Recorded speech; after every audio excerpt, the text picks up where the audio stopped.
नमस्कार दोस्तों, स्वागत है आपका आज के मुख्य समाचार में, जिसमें सबसे पहली और बड़ी खबर में आपको बताएंगे कि किसान महापंचायत में राकेश टिकैत का बड़ा बयान। कहा दीप सिद्धू की गिरफ्तारी सही, लेकिन प्रधानमंत्री का भाषण बिल्कुल गलत। और इसी के साथ दूसरी बड़ी खबर में जिक्र होगा कि कांग्रेस का पीएम मोदी पर निशाना। कहा अगर भावुक होना है तो किसानों के मुद्दे पर हों। और तीसरी बड़ी खबर में जिक्र होगा कि पूरा पंजाब केंद्र से तंग है, लेकिन सन्नी देओल की मोदी भक्ति खत्म नहीं हो रही है। ये बड़ा बयान दिया है आम आदमी पार्टी नेता राघव चड्ढा ने। दोस्तों, हर एक खबर की गहराई में आपको ले जाएंगे, लेकिन उससे पहले अगर आप भी देश के किसानों के साथ खड़े हैं तो आप अभी इस वीडियो को लाइक कीजिए और इस लाल बटन को दबा के इस चैनल को फ्री में सब्सक्राइब करके घंटी बजाकर कमेंट में लिखिए जय हिंद। दोस्तों, रुक करते हैं तमाम बड़ी खबरों की तरफ। किसान महापंचायत में राकेश टिकैत ने कहा दीप सिद्धू की गिरफ्तारी सही, प्रधानमंत्री का भाषण गलत। जी हां दोस्तों, हरियाणा के कुरुक्षेत्र जिले के गांव गुमथला गढ़ू में मंगलवार को किसान महापंचायत हुई। इसमें हजारों की संख्या में किसानों ने हिस्सा लिया। महापंचायत में किसान नेता राकेश टिकैत भी पहुंचे। इस दौरान टिकैत ने कहा कि चाहे कुछ भी हो जाए, यह कानून रद्द करवा कर ही रहेंगे। लाल किले पर प्रदर्शनकारियों को उकसाने के आरोपी दीप सिद्धू की गिरफ्तार पर टिकैत ने कहा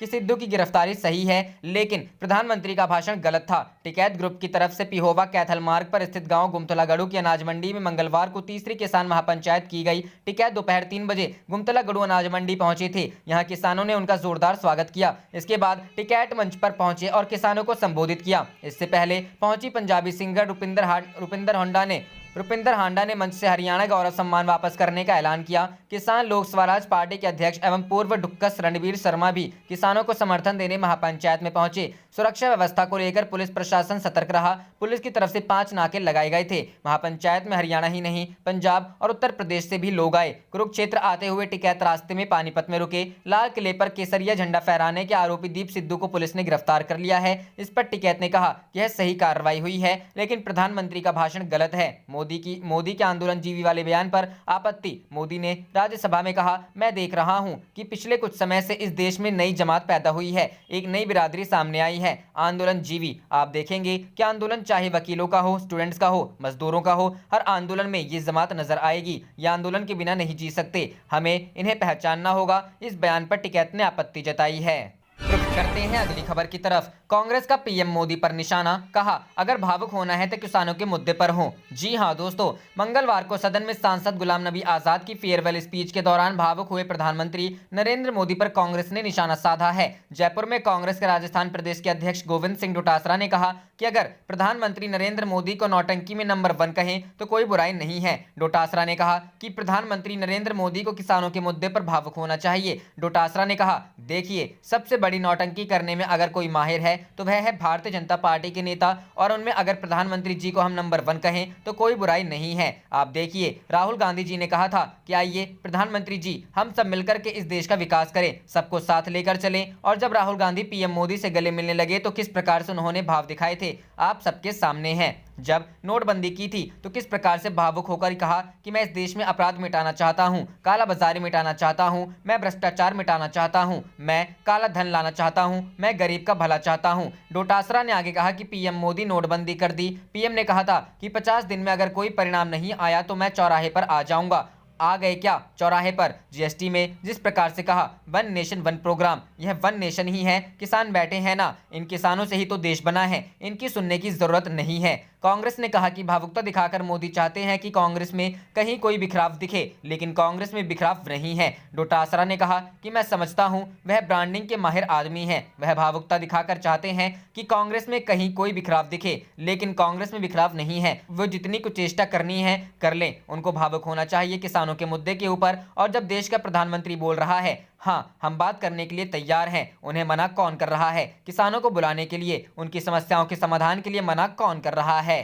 करते हैं अगली खबर की तरफ। पूरा पंजाब केंद्र से तंग, लेकिन सनी देओल की मोदी भक्ति खत्म नहीं हो रही। राघव चड्ढा। जी हां दोस्तों, आम आदमी पार्टी के वरिष्ठ नेता और पंजाब के सह प्रभारी राघव चड्ढा ने पठानकोट प्रवास के दौरान कहा कि बॉलीवुड अभिनेता व गुरदासपुर से भाजपा के सांसद सनी देओल ने मोदी के साथ देकर पंजाब के लोगों की पीठ में छुरा घोंपा है। आज पूरा पंजाब केंद्र सरकार से तंग है, लेकिन सनी देओल की मोदी भक्ति खत्म नहीं हो रही। अब पंजाब के लोगों ने देओल परिवार का बहिष्कार कर दिया है। सनी देओल ने मुसीबत के समय पंजाब के लोगों के साथ विश्वासघात किया है। चड्ढा ने कहा कि पंजाब के लोगों ने बहुत उम्मीद के साथ वोट देकर सनी देओल को सांसद बनाया था, लेकिन जब पंजाब के लोगों को उनकी जरूरत पड़ी तो वे पंजाब को साइड कर अपनी कुर्सी पर बैठे रहे। कई महीनों से पंजाब के किसान केंद्र सरकार के कृषि कानूनों के खिलाफ शांतिपूर्ण तरीके से आंदोलन कर रहे हैं। अब तक करीब 200 आंदोलनकारी किसान शहीद हो गए, लेकिन किसानों की वोट से सांसद बने सनी देओल ने किसानों की मौत पर एक शब्द भी नहीं बोला। सनी देओल न अपने संसदीय क्षेत्र में कभी दिखते हैं और न ही संसद में। उन्होंने अभी तक केवल 3 दिन ही लोकसभा के सत्र में भाग लिया है। पंजाब के सांसद होने के बाद भी सनी देओल हमेशा मुंबई में रहते हैं। वह असल में पंजाब के नहीं, मुंबई के निवासी हैं। सांसद का काम पीए संभालता है। क्या जनता ने उनके पीए को वोट दिया था? रुख करते हैं अगली खबर की तरफ। आंदोलन जीवी शब्द पर अखिलेश यादव का कटाक्ष, लोकसभा में बोले चंदा लेने वालों को क्या कहोगे? चंदा जीवी संगठन के सदस्य। जी हां दोस्तों, समाजवादी पार्टी अध्यक्ष अखिलेश यादव ने पीएम नरेंद्र मोदी के किसान आंदोलन को लेकर दिए बयान पर पलटवार किया है। किसान नेताओं को आंदोलन जीवी कहे जाने पर उन्होंने कहा कि जो नेता घर घर जाकर चंदा ले रहे हैं, क्या वे चंदा जीवी संगठन के सदस्य नहीं हैं? उत्तर प्रदेश की पूर्व मुख्यमंत्री ने मंगलवार को लोकसभा में कहा कि राष्ट्र ने आंदोलन के जरिए स्वतंत्रता प्राप्त की, महिलाओं को आंदोलन के माध्यम से मतदान का अधिकार प्राप्त हुआ। महात्मा गांधी राष्ट्रपिता बने क्योंकि उन्होंने अफ्रीका, देश और विश्व में आंदोलन किया। अखिलेश यादव ने कहा कि आंदोलन के बारे में कहा जा रहा है कि किसान नेता आंदोलन जीवी हैं। उन लोगों को क्या कहना चाहिए जो दान लेने के लिए बाहर जाते हैं? क्या वे चंदाजीवी संगठन के सदस्य नहीं हैं? अखिलेश यादव ने कहा कि कल संसद में कहा गया था कि एमएसपी था, एमएसपी है और एमएसपी रहेगा। यह सिर्फ बयानों में है, जमीन पर नहीं। किसानों को यह मिल रहा होता तो वो दिल्ली की सीमा पर आंदोलन नहीं कर रहे होते। वह आंदोलनकारी किसानों को बधाई देते हैं कि उन्होंने पूरे देश के किसानों को जागरूक किया है। पूर्व मुख्यमंत्री ने कहा कि सरकार कह रही है कि कानून किसानों के लिए है, लेकिन किसान स्वीकार नहीं कर रहे हैं, तो इन्हें वापस क्यों नहीं लिया जा रहा? अखिलेश ने तंज कसते हुए कहा कि ऐसे आरोप है कि सरकार ने कॉर्पोरेट्स के लिए कारपेट बिछाया है। गौरतलब है कि पीएम मोदी ने सोमवार को राज्यसभा में राष्ट्रपति के अभिभाषण पर धन्यवाद प्रस्ताव के तहत हुई चर्चा का जवाब दिया था।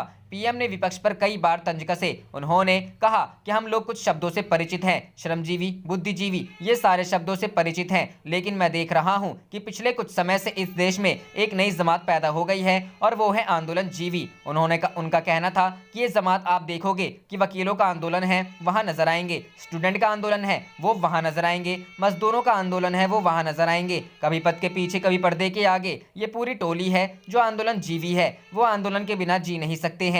हमें ऐसे लोगों को पहचानना होगा। ये आंदोलन जीवी दरअसल परजीवी होते हैं। करते हैं अगली खबर की तरफ।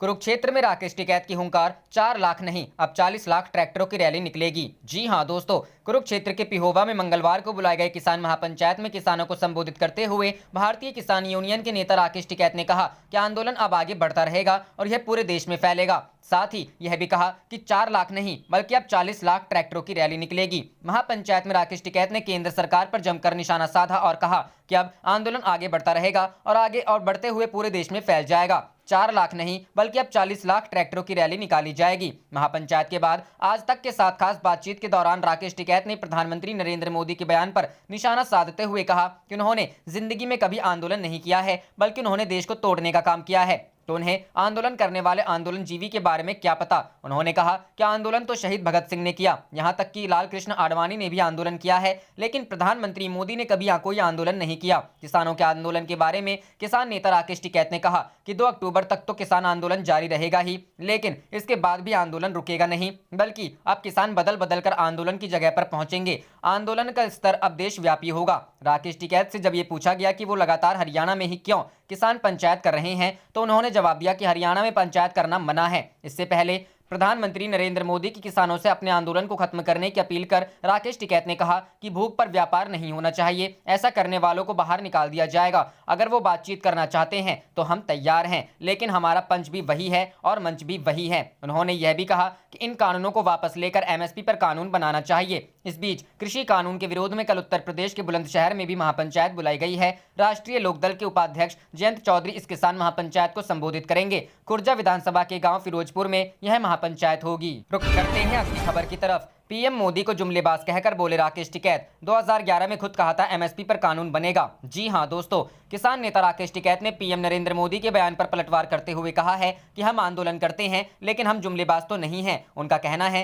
कि गुजरात के सीएम के तौर पर मोदी ने 2011 में कहा था कि देश में एमएसपी पर कानून बनेगा। टिकैत ने कहा कि मोदी दोबारा पीएम बन गए पर कानून नहीं बना। उनका सवाल था कि यह जुमलेबाजी नहीं थी क्या। राकेश टिकैत ने कहा कि एमएसपी पर कानून बनना चाहिए, वो बन नहीं रहा। सरकार ने जबरन 3 काले कानून संसद से पास करा लिए। किसान 2 महीने से ज्यादा समय से सड़क पर रहकर आंदोलन कर रहा है लेकिन तीनों काले कानून खत्म नहीं हो रहे हैं। उनका कहना था कि पीएम चाहे कुछ भी कहे, जब तक तीनों कानून वापस नहीं होते तब तक आंदोलन खत्म नहीं होगा। किसानों ने सरकार से अपने हक की चीज मांगी है, सरकार नहीं मानेगी तो वो भी वापस नहीं जाएंगे। सोमवार को राज्यसभा में मोदी ने कहा था कि देश में एक नया समुदाय आंदोलनजीवी पैदा हो गया है। यह हर विरोध प्रदर्शनों में देखा जा सकता है। कोई भी आंदोलन हो, ये लोग हर जगह नजर आते हैं। ये लोग आंदोलन के बिना नहीं जी सकते। ये टोली आंदोलन से जीने के लिए रास्ते खोजती रहती है। हमें ऐसे लोगों की पहचान करनी होगी और उनसे राष्ट्र की रक्षा करनी होगी। उनका कहना था कि ये लोग परजीवी हैं। पीएम ने कहा कि कुछ लोग खासकर पंजाब के सिख भाइयों के दिमाग में गलत चीजें भरने में लगे हुए हैं। ये देश हर सिख के लिए गर्व करता है। कुछ लोग उनके लिए जो भाषा बोलते हैं उनको गुमराह करने की कोशिश करते हैं। इससे कभी देश का भला नहीं होगा। उन्होंने कहा कि भारत को अस्थिर अशांत करने के लिए कुछ लोग लगातार कोशिश कर रहे हैं। हमें इन लोगों को जानना होगा। गौरतलब है कि सरकार द्वारा लाए गए 3 कृषि कानूनों को लेकर किसान पिछले साल 26 नवंबर से राष्ट्रीय राजधानी की विभिन्न सीमाओं पर विरोध प्रदर्शन कर रहे हैं। इसमें से ज्यादातर किसान पंजाब, पश्चिम बंगाल, यूपी, पंजाब, पश्चिमी यूपी और हरियाणा से हैं। ये सभी तीनों कृषि कानूनों को निरस्त करने की मांग पर अड़े हुए हैं। रुख करते हैं अगली खबर की तरफ। किसान आंदोलन के बीच ममता बनर्जी का तीखा वार, किसानों को लूटकर उनकी जमीन ले लेगी बीजेपी, कुछ नहीं बचेगा। जी हां दोस्तों, पश्चिम बंगाल विधानसभा चुनाव से पहले राज्य की मुख्यमंत्री ममता बनर्जी रोजाना बीजेपी पर हमला बोलते हुए तरह तरह के आरोप लगा रही है। दिल्ली में चल रहे किसान आंदोलन के बीच ममता बनर्जी ने मंगलवार को नए तरीके से बीजेपी पर निशाना साधा। उन्होंने आरोप लगाया कि बीजेपी किसानों को लूट कर उनकी जमीन ले लेगी, किसानों के पास कुछ भी नहीं बचेगा। पूर्व वर्धमान जिले में आयोजित रैली में ममता बनर्जी ने आगे कहा, किसान अपनी फसल बोएंगे, काटेंगे और उनसे सब कुछ छीन लिया जाएगा। पश्चिम बंगाल में अप्रैल मई में विधानसभा चुनाव होने हैं। माना जा रहा है कि जल्द ही चुनाव आयोग तारीखों का ऐलान कर सकता है। आयोग पिछले कुछ समय में लगातार बैठकें करता रहा है और कोरोना के बावजूद समय पर चुनाव कराने के लिए प्रतिबद्ध है। चुनाव से पहले तृणमूल कांग्रेस और बीजेपी नेता एक दूसरे पर तीखे बाण छोड़ रहे हैं। पूर्वी वर्धमान की रैली में मुख्यमंत्री ममता बनर्जी ने कहा कि तृणमूल कांग्रेस सरकार द्वारा किसानों की सत्यापित सूची केंद्र को भेजने के बावजूद बीजेपी नीति केंद्र सरकार ने राज्य में किसानों को प्रधानमंत्री किसान योजना के तहत पैसा नहीं दिया है। उन्होंने कहा कि बीजेपी झूठे दावे कर रही है कि पश्चिम बंगाल सरकार किसानों को पैसे नहीं दे रही है। बनर्जी ने कहा कि तृणमूल कांग्रेस सरकार प्रत्येक किसान को 5,000 रुपए दे रही है और उसने मुफ्त फसल बीमे की भी व्यवस्था की है। इससे पहले मुख्यमंत्री ने सोमवार को विधानसभा में कहा था कि केंद्र सरकार द्वारा सत्यापन के लिए भेजे गए 6 लाख आवेदनों में से राज्य सरकार ने 2.5 लाख किसानों के नाम की सूची भेजी थी। तृणमूल अध्यक्ष ने पूर्व वर्धमान जिले के कलना में एक जनसभा को संबोधित करते हुए कहा कि दिल्ली के बाहर आंदोलनरत किसानों को अत्याचार का सामना करना पड़ रहा है। वहीं बीजेपी पर हिंदुत्व के बारे में झूठ फैलाने करने का आरोप लगाते हुए बनर्जी ने कहा कि उनकी पार्टी धर्म के आधार पर विभाजन नहीं करती। उन्होंने कहा, बीजेपी ने देश को एक शब्दाग्रह में बदल दिया है, लेकिन हम वैसा बंगाल में नहीं होने देंगे। बनर्जी ने कहा कि विधानसभा चुनाव में तृणमूल लगातार तीसरी बार जीत हासिल करेगी। कुछ दिन पहले ही नौकरी से इस्तीफा देने वाले आईपीएस अधिकारी हुमायूं कबीर रैली में बनर्जी की उपस्थिति में तृणमूल कांग्रेस भी शामिल हुए। रुख करते हैं अगली खबर की तरफ। पंजाब के किसानों की बीजेपी नेताओं को चेतावनी, किया ये काम तो जिम्मेदारी आपकी। जी हां दोस्तों, केंद्र सरकार के खेती कानूनों के खिलाफ भाजपा नेताओं के प्रति लोगों में गुस्सा बढ़ता जा रहा है, जिसके चलते किसानों की तरफ से लगातार भाजपा नेताओं का घेराव किया जा रहा है और गांवों में भाजपा नेताओं का बायकॉट जारी है। ताजा मामला बटाला के इलाके बोली इंद्रजीत का सामने आया है, जहां इलाका वासियों की तरफ से पूरे वार्ड के गलियों में बैनर लगा दिए गए हैं, जिन पर लिखा है कि यदि कोई भाजपा का नेता या वर्कर नगर निगम चुनाव के लिए वोट मांगने आता है तो वह अपने हाल का खुद जिम्मेदार होगा, क्योंकि केंद्र सरकार जब तक खेती कानून रद्द नहीं करती तब तक भाजपा का विरोध जारी रहेगा। लोगों ने कहा कि किसान लगातार लंबे समय से संघर्ष कर रहे हैं, लेकिन केंद्र सरकार अड़ियल रवैया पर कायम है, जिसके चलते भाजपा के नेताओं को चाहिए कि पहले किसानों की आवाज अपनी सरकार तक पहुंचाए, फिर वोट मांगने आए। यहाँ यह खास तौर पर बता दे कि यह कोई पहला मामला नहीं है जहां चुनावों में लोगों की तरफ से भाजपा के बायकॉट का ऐलान किया गया हो। इससे पहले भी खेती कानूनों के विरोध में कई गांवों और कस्बों में ऐसे बैनर लगे दिखे गए हैं। इसके अलावा किसानों की तरफ से चुनाव प्रचार कर रहे भाजपा के राज्य प्रधान अश्विनी शर्मा और अन्य नेताओं का लगातार घेराव किया जा रहा है। किसानों का कहना है कि जब तक केंद्र सरकार तीनों ही कानून वापस लेते सहित और मांगे नहीं मानती, तब तक भाजपा का विरोध लगातार जारी रहेगा। रुख करते हैं अगली खबर की तरफ। पश्चिमी यूपी में जमीन तलाशने में जुटी कांग्रेस, कल प्रियंका गांधी जाएंगी सहारनपुर। जी हां दोस्तों, पश्चिमी उत्तर प्रदेश में किसान आंदोलन की मजबूत जमीन तैयार हो गई है और कांग्रेस पार्टी इसमें अवसर देख रही है। कांग्रेस पार्टी के उत्तर प्रदेश प्रभारी महासचिव प्रियंका गांधी वाड्रा कल बुधवार को सहारनपुर जाएंगी। पार्टी सूत्रों के मुताबिक 10 फरवरी को जय जवान जय किसान अभियान के तहत प्रियंका गांधी नाकुट तहसील पहुंच रही हैं। इससे पहले महासचिव प्रियंका पिछले दिनों रामपुर के बिलासपुर के किसान नवरीत सिंह के अंतिम अरदास में पहुंची थी। नवरीत की 26 जनवरी को दिल्ली में ट्रैक्टर रैली के दौरान हादसे में मौत हो गई थी। पार्टी सूत्रों का कहना है कि सहारनपुर, शामली, मुजफ्फरनगर, बागपत, हापुड़ समेत कई जिलों में किसान आंदोलन का तीखा प्रभाव है। सैकड़ों गांव के लोग रोजाना गाजीपुर बॉर्डर पर आते जाते रहते हैं, जहां एक तरफ गाजीपुर बॉर्डर पर किसानों का मजमा लगा है और अब दूसरी तरफ गांव-गांव किसान आंदोलन की रूपरेखा कांग्रेस ने तय कर ली है। कांग्रेस हर जिले के तहसीलों के बड़े गांव से जय जवान जय किसान अभियान की शुरुआत कर रही है। किसान आंदोलन के सहारे कांग्रेस के लिए पश्चिमी यूपी मजबूत सियासी जमीन बन रही है। जय जवान जय किसान अभियान के जरिए कांग्रेस किसान जातियों, खास करके हिंदू, मुस्लिम, जाटों और गुज्जरों में पकड़ बनाने की रणनीति पर काम कर रही है।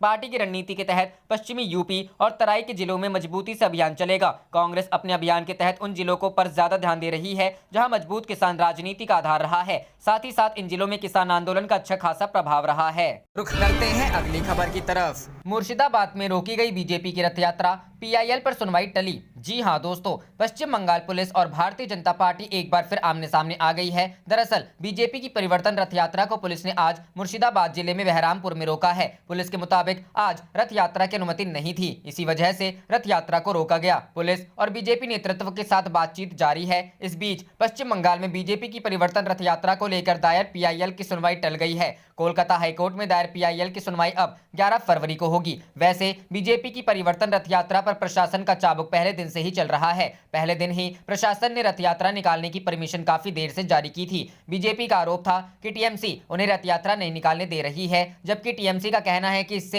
हमारा कोई लेना देना नहीं है। स्थानीय प्रशासन की ओर से रथ यात्रा का परमिशन जारी किया जाएगा। आपको बता दें कि बंगाल में सत्ता परिवर्तन के लिए बीजेपी रथ यात्रा निकाल रही है। इसकी शुरुआत बीजेपी के राष्ट्रीय अध्यक्ष जेपी नड्डा ने 6 फरवरी को नवदीप से रथ यात्रा को हरी झंडी दिखाकर रवाना की थी। आज फिर वो 2 रथ यात्राओं को हरी झंडी दिखाने के लिए बंगाल दौरे पर जा रहे हैं। ये यात्राएं चिल्लरमठ और झारग्राम से रवाना होंगी। बीजेपी पूरे बंगाल में 5 रथ यात्राएं निकालने वाली है। जेपी नड्डा आज 2 रथ यात्राओं को रवाना करेंगे। इसके बाद 11 फरवरी को केंद्रीय गृह मंत्री अमित शाह भी बंगाल आएंगे और एक रथ यात्रा को हरी झंडी दिखाएंगे। इन रथ यात्राओं में बीजेपी के कई सीनियर लीडर शामिल होते रहेंगे, जिसमें राजनाथ सिंह, स्मृति ईरानी और योगी आदित्यनाथ शामिल हैं। हर रथ यात्रा करीब 60 विधानसभा सीटों को कवर करेगी। इस दौरान ममता सरकार के खिलाफ लोगों को एकजुट किया जाएगा और बीजेपी के लिए हवा बनाई जाएगी। इस रथ यात्रा का समापन प्रधानमंत्री नरेंद्र मोदी कर सकते हैं। बंगाल बीजेपी की ओर से पीएमओ से टाइम लिया गया है। हालांकि अभी पीएम मोदी का कार्यक्रम कंफर्म नहीं हुआ है।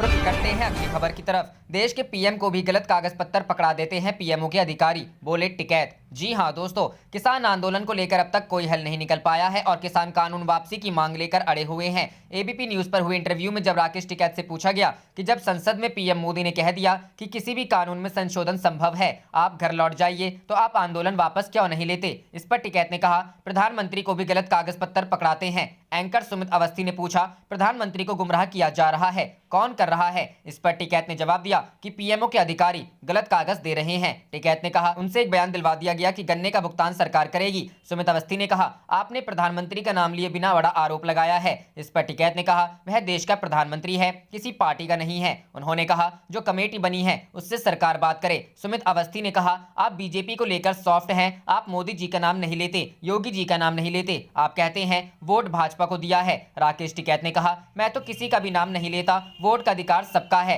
मैं बताता हूं कि मैंने बीजेपी को वोट दिया है, आप बताइए आपने किसको वोट दिया? सुमित अवस्थी ने कहा, यह मेरा अधिकार है कि मैं ना बताऊं कि किसको वोट दिया। सुमित अवस्थी ने राकेश टिकैत से भावुक होने वाली बात का जिक्र करते हुए पूछा, अब गाजीपुर बॉर्डर सुर्खियों में है और सिंघू बॉर्डर चर्चा में नहीं है। इस पर टिकैत ने कहा, हमारा पंच भी वही है, हमारा पक्ष भी वही है, फैसला वही होगा। 26 जनवरी की हिंसा पर एंकर ने पूछा, ऐसा लग रहा था कि आंदोलन खत्म हो रहा है, शाम होते होते आपके आंसू आ गए, इतना मजबूत आदमी रोता क्यों है? टिकैत ने कहा, जब 3 से 4 लाख ट्रैक्टर वापस गए तो अफवाह उड़ी कि आंदोलन खत्म हो रहा है। पुलिस के लाठी चलाने से फर्क नहीं पड़ता है। किसान के पीछे गुंडे, फिर पुलिस और फिर बैरिकेडिंग। तो क्या गुंडों से आंदोलन खत्म करवाया जाएगा? राकेश टिकैत ने कहा, ये मेरे नहीं किसान के आंसू थे। अवस्थी ने कहा, आपके आंसुओं ने आपको बड़ा बना दिया। जवाब मिला, अत्याचार बर्दाश्त नहीं किया जाएगा।